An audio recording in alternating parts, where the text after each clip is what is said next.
جدت اور امتیاز کا دور ہے۔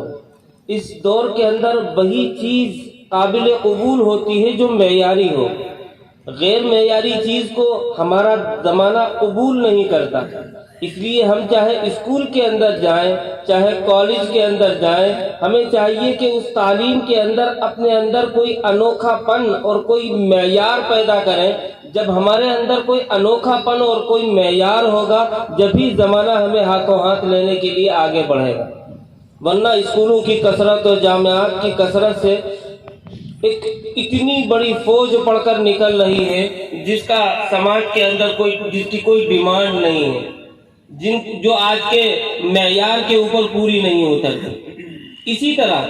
اگر ہم مدرسے کے اندر تعلیم حاصل کریں تو مدرسے کے اندر تعلیم بھی بنیادی معیاری ہونی چاہیے۔ اگر ہم مدرسوں کے اندر معیاری تعلیم نہیں دیں گے تو دیکھنے میں تو بڑے حفاظ نظر آئیں گے، بڑے قراء نظر آئیں گے، بڑے علماء نظر آئیں گے، لیکن ان کا وہ حقیقی فائدہ سماج کو نہیں ہوگا جو ہونا چاہیے۔ اگر آپ کاؤنٹنگ کریں گے تو شہر کے اندر جو ہے سینکڑوں حفاظ کے نام آپ کی لسٹ کے اندر شامل ہو جائیں گے، لیکن جب رمضان المبارک کے اندر مساجد کے اندر تراویح میں قرآن پاک سنانے کا موقع آئے گا تو پھر آپ کو اس لسٹ کے اندر سے بہت معمولی چند افراد ایسے ملیں گے جو ہاتھ اٹھا کر کہیں گے کہ ہم سنانے کے لیے تیار ہیں۔ وجہ یہی ہے کہ معیار نہیں ہے۔ ہم گنتی کے اعتبار سے تو بہت زیادہ گنتی پیدا کر دیتے ہیں، لیکن وہ گنتی جو کسی کام کی ہو وہ گنتی بہت مختصر سی رہ جاتی ہے۔ اس لیے ہمیں مدارس کے اندر بھیجنے والے طلباء کے معیار پر بھی پوری توجہ دینی چاہیے، اور اس معیار پر بھی توجہ صرف مدرسے والوں کی ذمہ داری نہیں ہے بلکہ اساتذہ کے ساتھ ساتھ ان کے والدین کی بھی ذمہ داری ہے۔ جس بچے کے ساتھ مدرسے کے اساتذہ اور اس کے والدین دونوں برابر دلچسپی کے ساتھ لگے رہتے ہیں وہی بچہ معیاری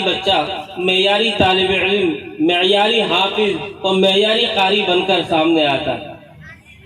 یہ ہمارے شہر کا بڑا المیہ ہے جس کی طرف میں اشارہ کر رہا ہوں کہ ہمارے شہر میں گزشتہ 10 سالوں کے اندر جتنے حافظ تیار ہوئے ہیں، جن کو ہم نے پگڑیاں باندھی ہیں، یہ جن کو ہم نے ٹرافیاں دی ہیں، یہ جن کو ہم نے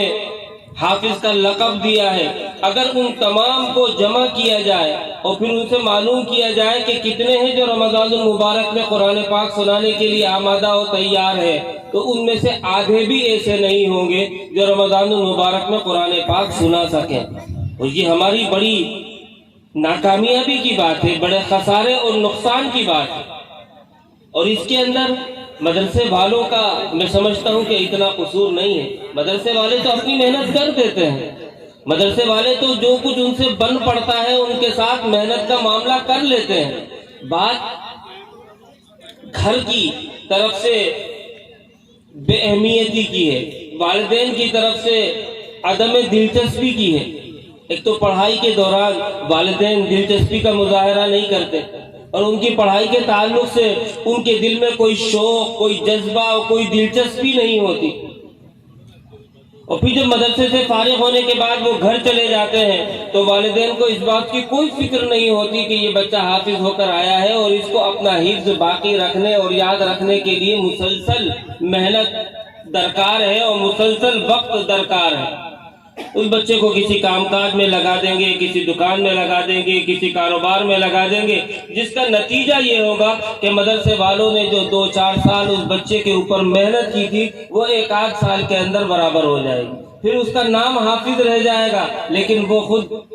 حافظ نہیں ہوگا، اس کا لیبل حافظ کا باقی رہ جائے گا۔ وہ تو ساری زندگی کے لیے لگ جاتا ہے، وہ لیبل تو باقی رہ جائے گا، لیکن حافظ کا جو اصل فائدہ ہے کہ وہ قرآن پاک کی تلاوت کرتا ہو، تہجد میں قرآن پاک پڑھتا ہو، اور وہ رمضان المبارک میں قرآن پاک سناتا ہو، روزانہ کے قرآن پاک کا حفظ اور دیکھ کر پڑھنے کا معمول لگتا ہو، وہ حافظ سماج سے غائب ہو جاتا ہے۔ اس لیے آج جب ہم اس مدرسے کی بنیاد رکھ رہے ہیں تو یقیناً ہماری دانشگاہوں کے اندر ایک دانشگاہ کا اضافہ ہو رہا ہے، لیکن اس اضافے کے ساتھ ساتھ ہمارے سماج کے اندر اگر حفظ کی تعلیم کا